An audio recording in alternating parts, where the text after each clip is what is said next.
Basuki Cahayapurnama alias Ahok dari berbagai survei tergerus sejak Ahok dijerat dengan pasal penistaan agama. Namun hasil survei Lembaga Survei Indonesia pada Desember 2016 menempatkan elektabilitas Ahok kembali melejit. Faktor kinerja dan permintaan maaf Ahok. Di Pilkada DKI, Basuki Cahayapurnama dan Jarod Saiful Hidayat kembali menempati urutan teratas dalam hal elektabilitas. Survei terbaru yang dirilis Lembaga Survei Indonesia atau LSI Kamis lalu menunjukkan tingkat keterpilihan pasangan petahana ini ada di urutan teratas dengan angka 31,8%. Disusul pasangan Agus Harimurti Yudhoyono Silviana Murni di urutan kedua dengan angka 26,5%. Dan pasangan Anies Baswedan Sandiaga Uno di urutan terakhir dengan angka 23,9%. Faktor kinerja yang sudah bisa dilihat masyarakat menjadi faktor naiknya kembali elektabilitas Ahok Jarot. Nah, di sana Ahok itu didukung terutama karena dinilai sudah terbukti hasil kerjanya.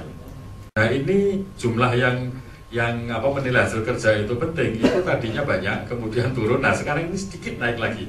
Nah, jadi persepsi publik dan evaluasi mereka terhadap faktor kinerja dan faktor kepribadian dan termasuk kemudian faktor demokrasi, agama dan sebagainya itu berubah dalam satu bulan akhir ini, meskipun itu tidak berubah drastis.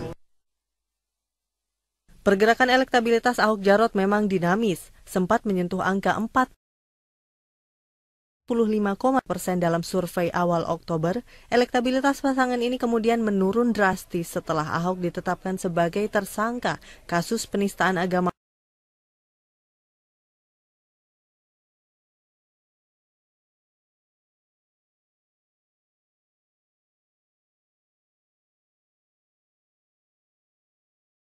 Pada 16 November 2016.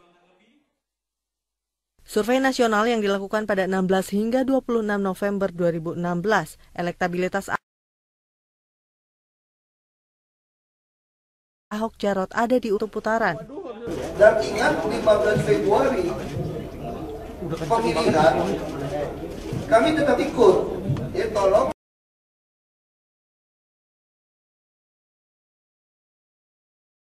para pendukung ini tetap datang ke TPS untuk memenangkan kami satu putaran.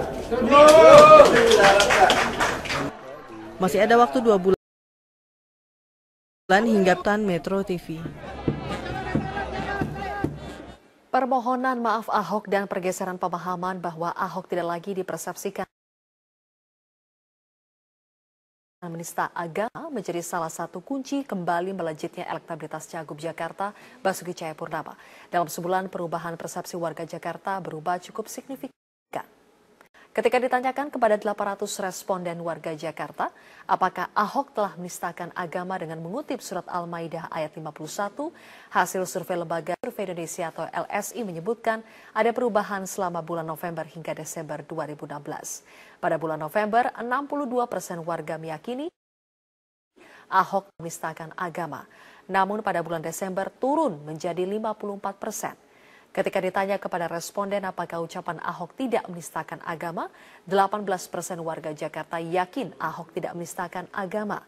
Sementara pada bulan Desember, 26% warga Jakarta yakin Ahok